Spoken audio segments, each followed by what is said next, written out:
adalah jangan sampai kalian mengikuti orang yang mengajakmu untuk tunduk dan menyembah malaikat-malaikat seperti yang mereka lakukan. Mereka juga mengaku mendapat penglihatan lalu mengajakmu percaya kepada hal-hal itu. Percuma saja mereka menyombongkan diri karena agama mereka hanyalah hasil pemikiran manusia belaka.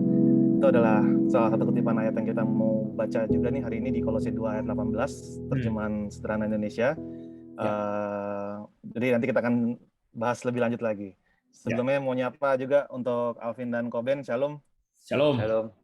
Dan juga teman-teman yang menyaksikan dari online, semoga dalam keadaan baik semua ya.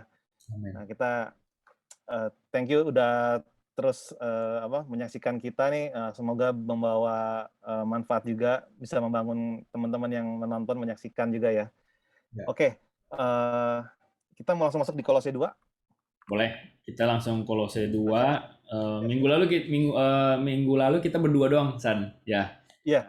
Nah, mungkin sedikit review Kolose ini apa, biar Alvin juga bisa langsung on track, ya kan? Ya. Kolose ini kan surat yang ditulis oleh Paulus, tapi dia belum pernah ngunjungin Kolose.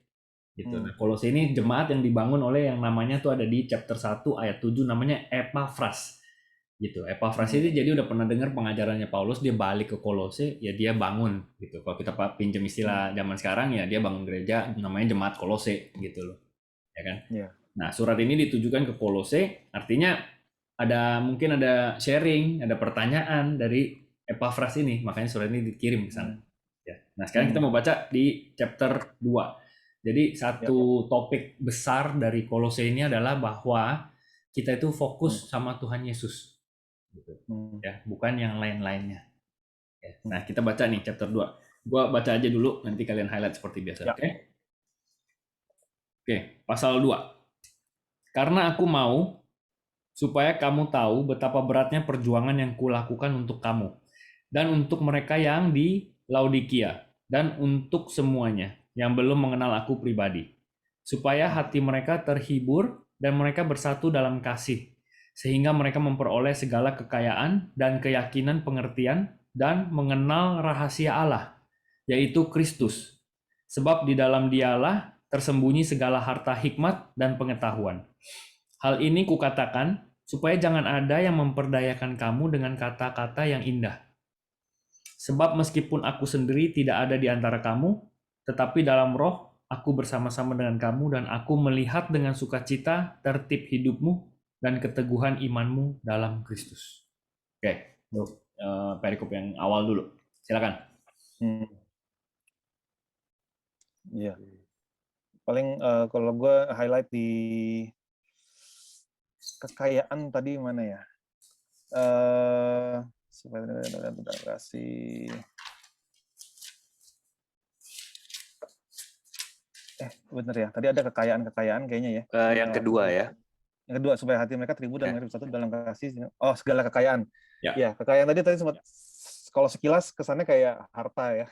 Padahal maksudnya kekayaan akan pengertian gitu loh, kekayaan akan pengetahuan, bukan pengertian ini. Kalau misalnya di bahasa Inggrisnya lebih jelas lagi, and attaining to all riches of the full assurance of understanding to the knowledge of the mystery of God, both of the Father and of Christ.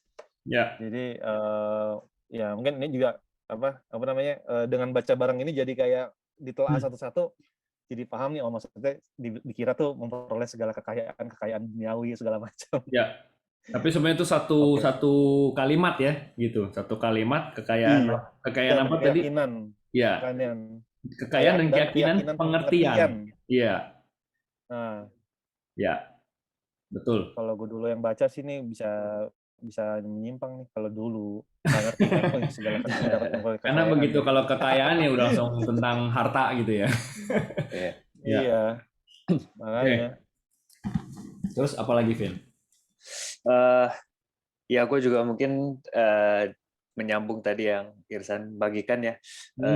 Di terjemahan TSI di sini mungkin kalau tadi kita baca mungkin apa nih, memperoleh segala kekayaan dan keyakinan pengertian yang tadi mungkin Irsan sempat mention, maksudnya orang kalau lihat ini tuh langsung mikirnya udah ke arah situ. Nah mungkin kalau di terjemahan TSI lebih sederhana lagi, mungkin lebih jelas gitu. Perjuangan saya ini adalah untuk mendorong kalian semua agar semakin percaya kepada Yesus dan saling mengasihi lebih sungguh-sungguh, sehingga kalian semakin bersatu.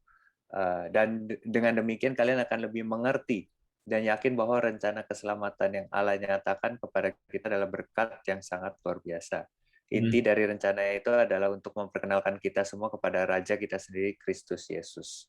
Jadi ini yang tadi mungkin sebelumnya kita sempat ngobrol ya, bahwa ya intinya segala sesuatu kembali lagi gitu, pusatnya ke Yesus Kristus dan pengenalan akan Yesus Kristus itu sendiri gitu. Itu ya sumber kekayaan dan pengertian gitu. Nah, makanya kalau lanjut di yang ketiga, sebab di dalam Dialah tersembunyi segala harta hikmat dan pengetahuan. Nah, di sini tuh itu kan jawabannya di situ. Itu jawabannya di situ. Gua ada garis bawah ini. Gitu. Segala harta hikmat dan pengetahuan. Jadi udah jelas banget ya gitu loh. Dengan ada harta hikmat dan pengetahuan itu udah sangat cukup memperlengkapi kita gitu dalam mungkin kehidupan kita ya sehari-hari gitu. Misalkan kalau kita dari tutur kata kita, dari kehidupan kita sehari-hari gitu loh. Ini tuh justru harta yang paling berharga nih. Gitu, harta hikmat dan pengetahuan gitu. Jadi mungkin kalau teman-teman yang dengar mungkin masih bingung gitu, apa sih ini yang maksudnya kekayaan dan keyakinan pengertian? Ya ini gitu. Yang gua sendiri juga ada tandain nih jawabannya. Segala harta hikmat dan pengetahuan. Itu sih kalau dari gua ya. Oke, good. Jadi nggak ada kekayaan ya. Nggak ada kata-kata kekayaan. Nggak ada urusannya sama harta dunia, nggak ada. Yes. Ya, gitu. Tapi kalau kita cuma mau ambil kata kekayaan, ya udah, mau dibilang apa, ya kan? Gitu. Jadi tadi sebenarnya jawabannya yang dibaca sama Alvin, yaitu justru jawabannya itu ada di ayat 3, ya kan? Sebab di dalam Dialah tersembunyi segala harta, hikmat dan pengetahuan. Jadi yang dimaksud dengan harta itu adalah hikmat dan pengetahuan. Nah, kalau kita baca di Amsal kan udah jelas ya, hikmat dan pengetahuan itu lebih berharga daripada permata kan gitu, dibilang gitu. Iya.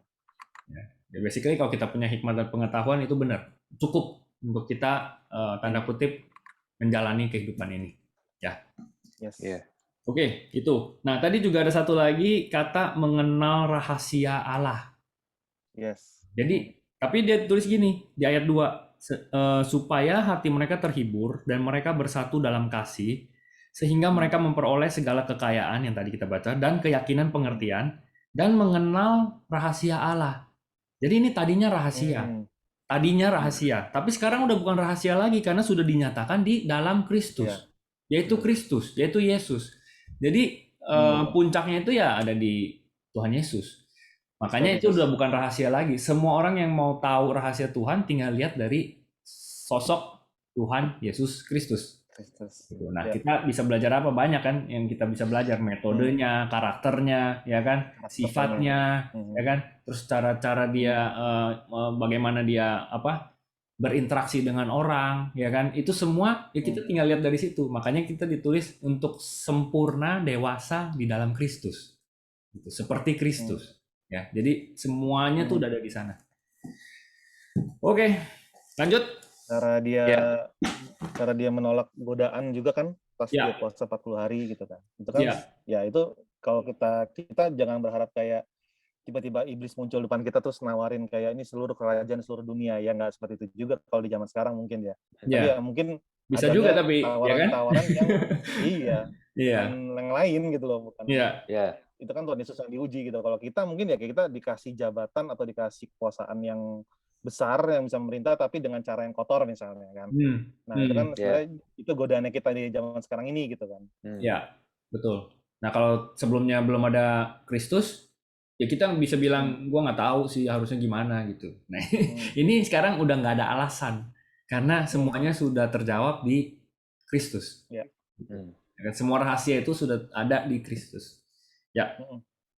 Oke. Apa lagi? 4.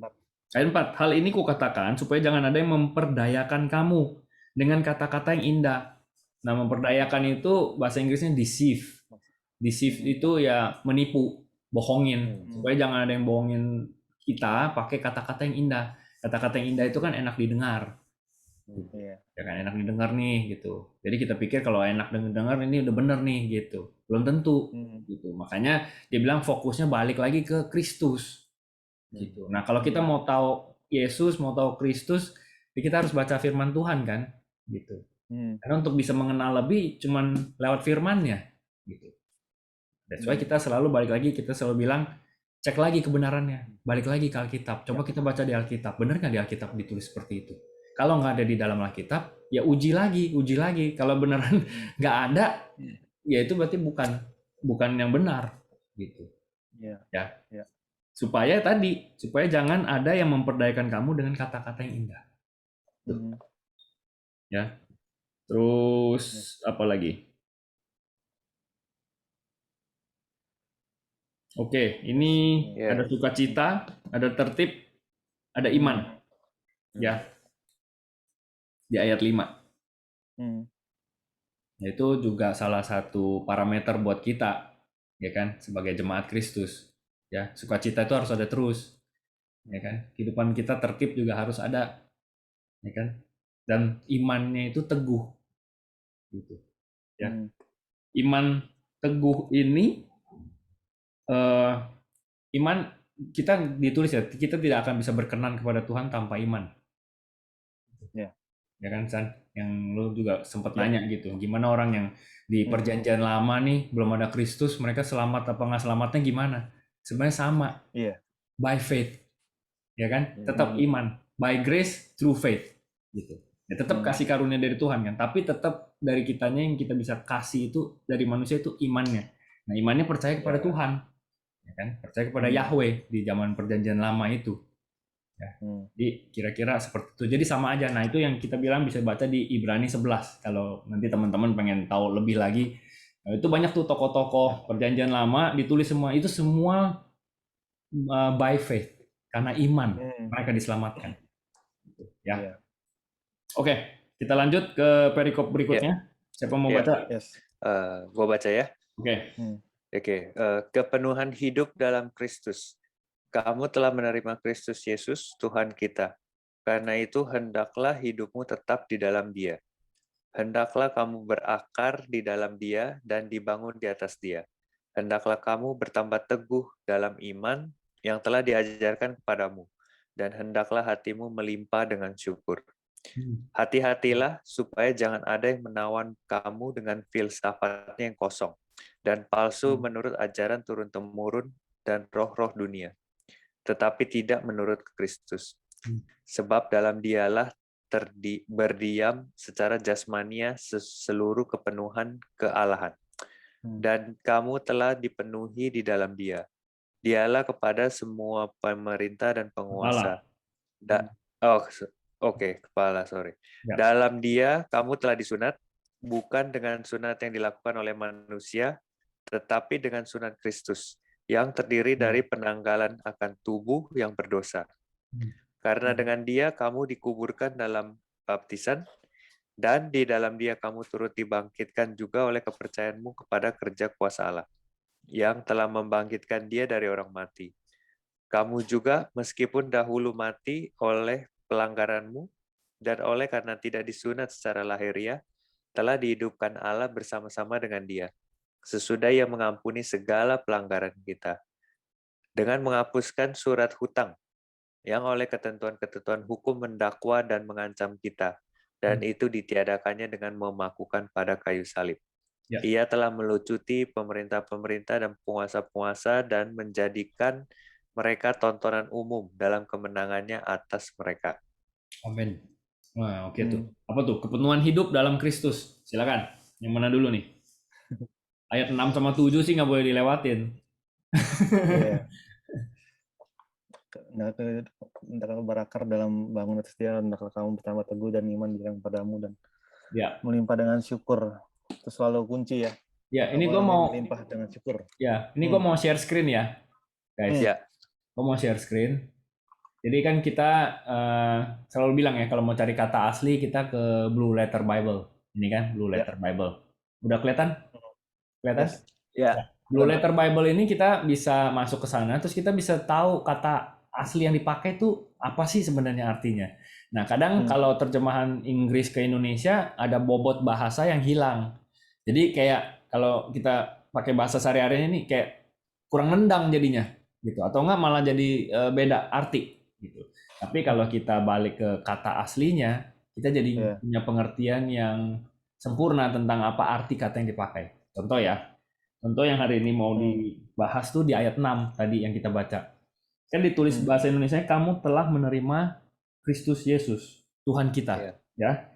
Karena itu hendaklah hidupmu tetap di dalam Dia. Ya udah, kan bahasa Indonesia cuma gitu doang, hidup tetap di dalam Dia. Tapi maksudnya apa? Hidup tetap di dalam Dia. Ya kan? Ini ayat 6. Nah, ini bisa diklik di sini. Pada saat kita klik di sini, ini akan keluar. Ini kan di sini ya, as you have therefore received Christ Jesus the Lord. Nah ini walk yang kita mau cari. Maksudnya kalau tadi bahasa Indonesia hidup tetap di dalam Dia. Bahkan nggak ada kata berjalan sama sekali. Di sini bahasa Inggrisnya walk, you walk, ya kan? You walk in Him tuh, you walk in Him. Jadi sebenarnya berjalan bersama Tuhan, ya kan? Tapi di Indonesia itu jadi hidup tetap di dalam Dia. Hidupmu tetap tuh kayak jadinya kita kayak pasif aja. Tahu-tahu pokoknya kita udah tetap aja di dalam Dia. Tapi kalau walk itu kitanya juga harus aktif kan, jalan sama Dia. Nih ini G4043. Kita bisa klik di sini. Katanya itu peripateo. Peripateo. Artinya bisa dilihat di bawah sini. Ya memang artinya berjalan tadi, ya, to walk, to make one's way, progress, to make due use of opportunities. Nah ini bahasa Hebrew-nya, artinya hidup. Ya, berarti nggak salah tadi kan, hidupmu tetap di dalam Dia, benar. Salah satu artinya itu memang hidup. Nah yang mau gue bahas nih yang ini, to conduct oneself. Nah conduct itu apa artinya? Konduktor, ya kan? Yang kita kenal bahasa Indonesia konduktor. Nah kalau konduktor yang kita tahu tuh apa? Teman-teman, konduktor itu adalah, nah ini tinggal dicari kan ke Google Translation konduktor, ya kan? Conduct kan, berarti ini berarti kalau kita conduct di dalam Dia berarti ada konduktornya. Konduktornya berarti Tuhan kan, Yesus Kristus. Nah di sini konduktor itu apa? A person who directs a performance orchestra. Nah kan kita kalau nonton orkestra yang begini-begini itu namanya konduktor kan. Jadi dia yang pimpin. Kalau dia pas lagi bagian kita harus bunyiin, ya kita bunyiin, kita kan nggak mungkin kalau dia belum suruh kita jalan gitu loh. Ya, dia konduktornya kita. Nah sama nih kayak kereta nih semuanya nih, ya kan? Yang konduktor, a person in charge of a train gitu. Jadi dia yang pimpin gitu loh. Nah tadi maksudnya hidupmu tetap di dalam Dia. Ya itu artinya kasih Dia yang pimpin. Berarti kita ikuti arahan dari Dia, gitu, ya kan? Kalau kita baca di Matius itu seperti ikut cooknya Tuhan, ya kan? Kalau ikut cook kan kita udah pernah bahas tuh sebelumnya San, ya kan? Yang kalau ikut cooknya Tuhan, ya berarti arahnya ikutin Dia. Iya, pace-nya juga ikutin Dia. Kalau dia mau jalan ya jalan, kalau suruh stop ya kita stop. Selama kita nggak ikutin itu ya kita sakit sendiri jadinya, gitu ya. Jadi kira-kira tadi itu ayat 6, kamu telah menerima Kristus Yesus Tuhan kita, karena itu hendaklah hidupmu tetap di dalam Dia. Nah maksudnya hidup tetap di dalam Dia biar Dia yang pimpin kita. Ya suruh kemana? Berarti kan kalau yang Dia pimpin kita harus dekat sama Dia, kita harus ngobrol terus sama Dia, kita harus tanya terus sama Dia setiap langkah kita dalam setiap aspek kehidupan kita, benar kan? Gitu.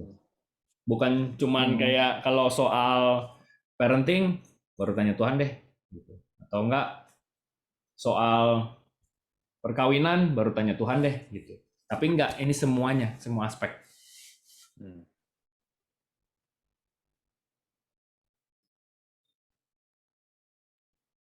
Halo? Ya. Yes. Oke. Silakan yang lain mau lanjutin. Tadi gue cuma pengen share di ayat 6 yang tentang hidupmu tetap di dalam Dia. Gue mungkin kayaknya di Blue Letter biar bisa lebih dalam lagi nih kayaknya artinya. Yang mana? Berakar. Berakar. Kalau berakar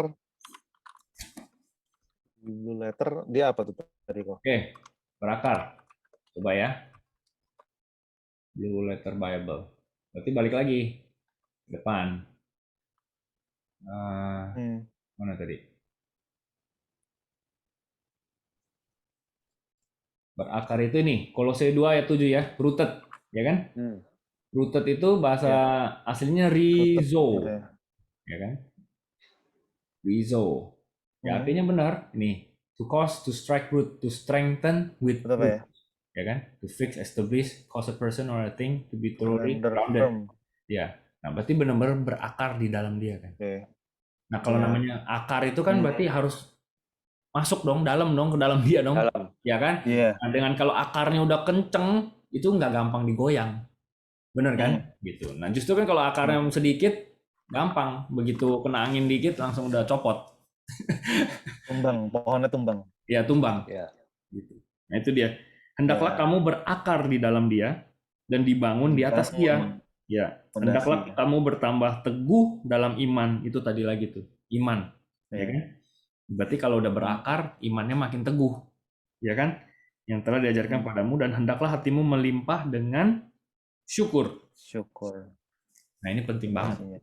Ini kunci kita orang percaya. Artinya apapun keadaan kita itu, yang membedakan kita sama dunia itu, kita harusnya penuh dengan rasa ini, dengan syukur, ya kan? Gitu. Oke. Ayat ini juga diulang lagi nih yang ayat 8 ya. Supaya jangan ada yang menawan kamu dengan filsafat yang kosong dan palsu menurut ajaran turun-temurun dan roh-roh dunia, tetapi tidak menurut Kristus. Nah, ini kita mengarahnya kepada pastinya kayak jangan megang itu, jangan megang ini. Nanti ada di ayat berikutnya tuh. Adat istiadat ya, menurut adat istiadat gitu kan. Ya kayak jangan ada di depan pintu, jangan jangan segala macam. Nah, kalau kita percaya begini kan itu kayak kita mendoakan Tuhan gitu kan ya. Ini kamu lebih percaya menurut menurut yang istilahnya itu ya. Filsafatnya, ajaran turun-temurun. Mitos. Mitos juga termasuk kan salah satunya. Ya. Kayak gitu. Jadi itu kayak sebenarnya membatasi Tuhan untuk bisa bekerja di kehidupan kita karena kita mempercayai itu gitu kan. Ya. Ajaran turun-temurun dan roh-roh dunia ya. Atau enggak banyak juga kita misalkan baca kata-kata mutiara yang dari dunia. Zodiak ya. Ya kata-kata mutiara lah dari dunia. Zodiak gitu. juga tuh. Atau quotes gitu kan. Yang kadang kita pikir wah bagus nih quotes-nya nih. Gitu.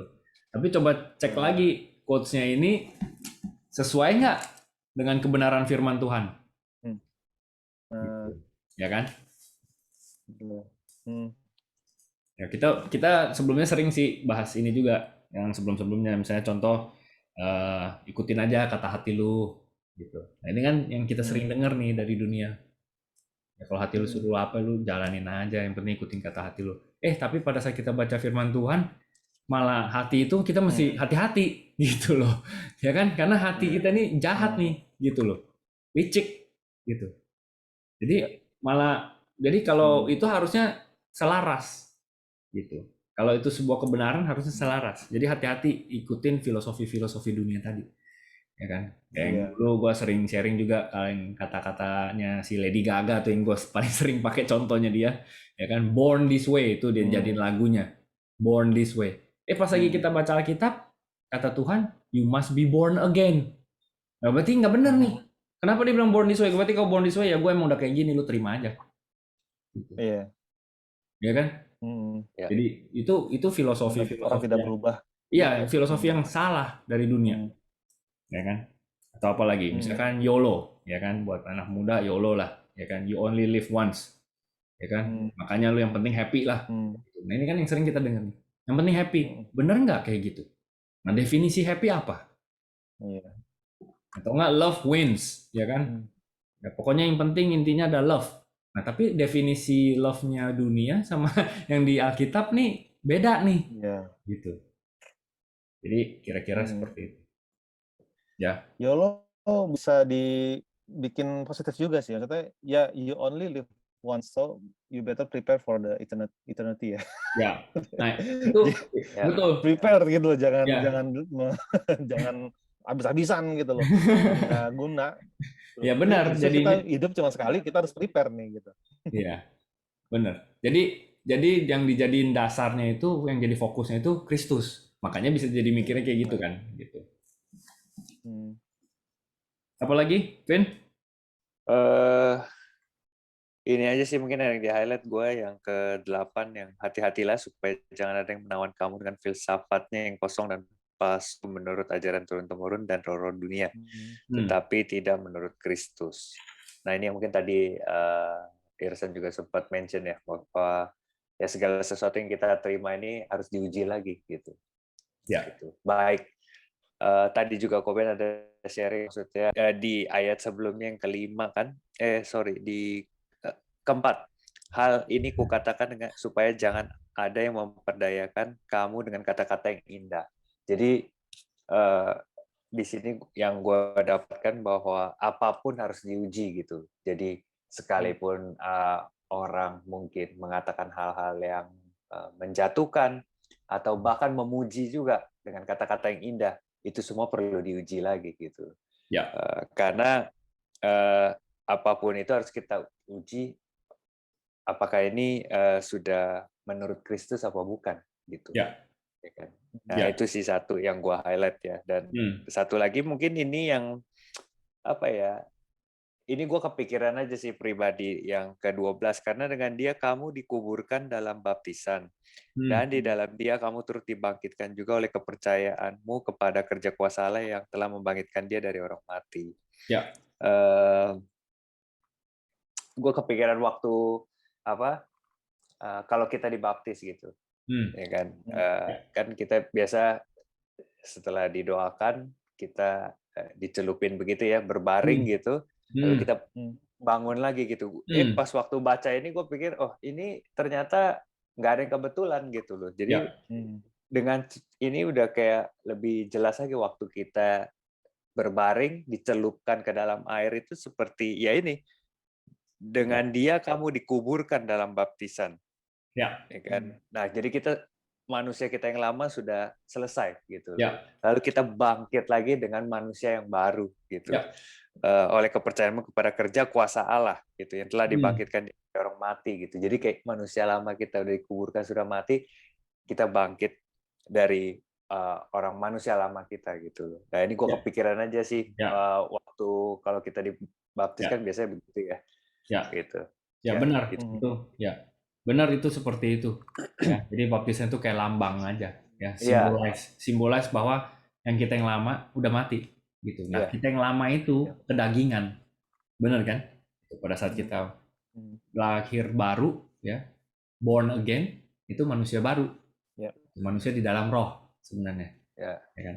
Jadi kalau kita mau bahas sedikit di situ, yang lebih dalam sedikit, jadi kalau daging kita udah mati, sebenarnya kan kita udah mati nih secara manusia, secara dagingnya gitu. Jadi kalau orang mati itu nggak bisa dibikin marah, ya kan? Orang mati itu nggak perlu marah gitu, secara daging gitu, ya kan? Secara nafsu duniawi juga udah nggak ada.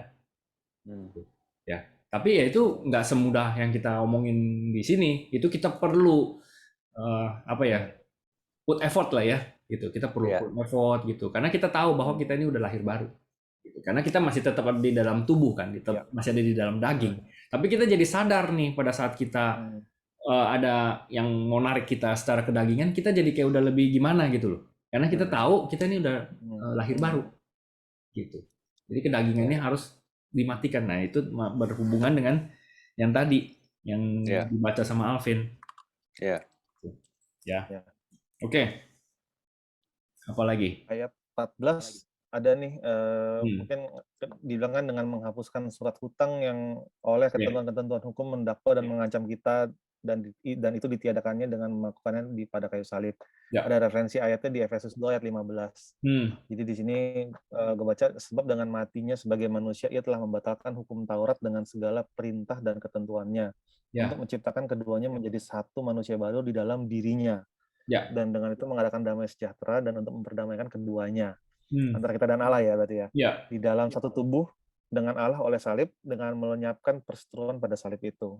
Ya. Jadi ya kita tidak terikat lagi dengan matinya Kristus, kita tidak terikat lagi pada peraturan-peraturan dan istilahnya adat istiadat lah ya, kalau yang dikatakan orang-orang gitu ya. Ya. Jadi ini udah benar-benar kita diperdamaikan ya ini mungkin menambah pengetahuan baru juga sih. Ya. Ya, jadi hutang tuh apa gitu. Ya, jadi puncaknya itu ya salib Kristus dan kebangkitannya dia. Itu semua mau dari perjanjian lama puncaknya di situ, kita sekarang di perjanjian baru atau kita yang hidup di tahun 2022 balik lihatnya juga ke salib itu, penebusan itu, karya penebusan itu. Pada saat kita ngerti itu ya kita benar-benar harusnya penuh dengan ucapan rasa syukur betapa besarnya kasih Tuhan gitu buat kita. Ya, yang dia udah tebus. Itu sih. Oke. Ada 7 menit lagi, kita bisa selesaiin nggak nih perikop yang berikutnya? Iya. Oke. Gue baca deh. Oke. Carilah perkara yang di atas, karena itu janganlah kamu biarkan orang menghukum kamu mengenai makanan dan minuman, atau mengenai hari raya, bulan baru, ataupun hari Sabat. Ya. Semuanya ini hanyalah bayangan dari apa yang harus datang, sedang wujudnya ialah Kristus. Ya, itu dia. Janganlah kamu biarkan kemenanganmu digagalkan oleh orang yang pura-pura merendahkan diri dan beribadah kepada malaikat. Lagi. Serta berkanjang pada penglihatan-penglihatan dan tanpa alasan membesar-besarkan diri oleh pikirannya yang duniawi. Sedang ia tidak berpegang teguh kepada kepala, yaitu Kristus ya. Dari mana seluruh tubuh yang ditunjang dan diikat menjadi satu oleh urat-urat dan sendi-sendi, menerima pertumbuhan ilahinya. Ya. Apabila kamu telah mati bersama-sama dengan Kristus dan bebas dari roh-roh dunia, mengapakah kamu menaklukkan dirimu pada rupa-rupa peraturan, seolah-olah kamu masih hidup di dunia? Ya. Jangan jamah ini, jangan kecap itu, jangan sentuh ini. Ya. Semuanya itu hanya mengenai barang yang binasa oleh pemakaian dan hanya menurut perintah-perintah dan ajaran-ajaran manusia. Ya. Peraturan-peraturan ini walaupun nampaknya penuh hikmat, dengan ibadah buatan sendiri, seperti merendahkan diri, menyiksa diri, tidak ada gunanya selain untuk memuaskan hidup duniawi saja. Ya. Amin. Ya, sebenarnya itu udah jelas sih. Ya, kayaknya nggak perlu ditambahin lagi. Dibaca pelan-pelan, itu semuanya udah jelas tuh di situ. Ya, intinya fokus sama Yesus karena semuanya udah ditebus di kayu salib, gitu. Ya. Terus apa? Jadi yang tadi jangan biarkan orang menghukum kamu mengenai makanan, nggak boleh makan ini, nggak boleh minum ini, ya kan? Gitu. Ya kan? Kamu bahkan hari Sabat pun dinyatakan di situ. Gitu, ya kan? Tapi kita baca di tulisan Paulus yang lain lagi yang selalu kita gaungkan di OBR, apakah ini berguna, apakah ini membangun iman. Nah, itu jadi salah satu parameter juga pada saat kita harus lakukan memutuskan itu, ya kan? Ya. Terus apa lagi? Nah, ada tambahan nih di ayat 19 yang sedang ia tidak berpegang teguh kepada kepala, dari mana seluruh tubuh yang ditunjang dan diikat menjadi satu oleh urat-urat dan sendi-sendi, menerima pertumbuhan ilahinya. Nah, ini ada ayat referensinya di Efesus 4 ayat 16. Ya. Dibilang di sini, daripadanya lah seluruh tubuh yang rapi tersusun dan diikat menjadi satu oleh pelayanan semua bagiannya, sesuai dengan kadar pekerjaan tiap-tiap anggota, menerima pertumbuhannya dan membangun dirinya dalam kasih. Jadi diikat dalam, kalau bisa dijelaskan, urat-urat dan sendi-sendi itu adalah merupakan pelayanan dari masing-masing bagiannya ya. Jadi kita kan adalah tubuh Kristusnya nih. Masing-masing kita punya bagian dan pelayanan itu adalah yang merupakan sendi-sendi dan urat-uratnya gitu kan untuk bergerak, untuk bisa memperkuat gitu ya. Yang gue tangkep. Ya, betul. Jadi itu kan sebenarnya sambungannya sama yang 18, San. Sebenarnya kan dimulai dari 18 kan. Janganlah kamu biarkan kemenanganmu digagalkan oleh orang yang pura-pura merendahkan diri. Dan beribadah kepada malaikat. Ini kan yang kita bahas di yang sebelumnya ya kalau nggak salah ya. Gitu. Maksudnya apa sih beribadah kepada malaikat? Jadi ada orang-orang yang percaya sama malaikat, malah menyembahnya ke malaikat. Ya kan, berarti di masanya si Kolose ini ada orang-orang yang menyembah malaikat. Tapi kalau kita baca lagi arti malaikat tuh selain malaikat, selain angelos itu sebenarnya juga sebagai pemimpin agama, pemuka agama. Kan dia messengers juga kan, dia messenger. Nah, jangan salah sampai pada akhirnya kita malah memuja pemimpin agama, bukan malah Kristusnya. Jadi nggak pernah tuh tentang kita worship the creation, itu nggak pernah. Kita worship the creator, gitu. Ya kan? Jadi worship the creator itu ya Jesus Christ himself. Gitu. Berarti kan di sini dia bilang beribadah kepada malaikat serta berkanjang pada penglihatan-penglihatan dan tanpa alasan membesar-besarkan diri oleh pikirannya yang duniawi. Nah, maksudnya berkanjang pada penglihatan-penglihatan apa sih? Gitu. Oh, gue ada visi ini, nisan gue, Tuhan kasih gue melihat ini, gitu. Nah, ini harus kita hati-hati juga. Makanya kita harus uji lagi. Mau berakhir apa gitu. Iya, misalnya gue punya visi ini, gitu, yang datang dari Tuhan. Tuhan berbicara ini kepada gue. Ini kita harus uji lagi. Ada nggak nih di Alkitab? Gitu loh, ya kan? Karena semua timeline Tuhan udah tertulis jelas di Alkitab. Pada saat nggak ada yang seperti itu, ya ini kita harus hati-hati. Kan tadi yang dibilang gitu. Ya, padahal tanpa alasan membesar-besarkan diri oleh pikirannya yang duniawi, gitu. Ya. Sedang ia tidak berpegang teguh kepada kepala. Nah, tadi balik ke lu yang lu bilang San, bahwa fokus ini ke Tuhan Yesus karena di kepalanya, gitu. Ya. Nah. Oke, apa lagi? Oke. Sudah ya? Iya. Cukup ya. Ya, sisanya ini bisa dibaca ulang lagi dari 16 sampai 23 pelan-pelan, pasti Roh Kudus bisa nyatakan lagi yang lebih dari yang kita terbatas di sini kan, gitu. Tapi kalau firman Tuhan tidak terbatas. Jadi kalau baca lagi, gue yakin Roh Kudus bisa kasih kebenaran yang sempurna nanti, seluruhnya bisa ngerti. Ya. Oke, that's it. Thank you teman-teman semuanya. Ada yang mau nambahin sebelum kita sudahin? Cukup ya, Irsan, cukup ya. Cukup ya. Oke, thank you Vin, Irsan. Selamat beristirahat. Sampai jumpa minggu depan. Tuhan Yesus memberkati. Ya, God bless. God bless. Bye bye. God bless.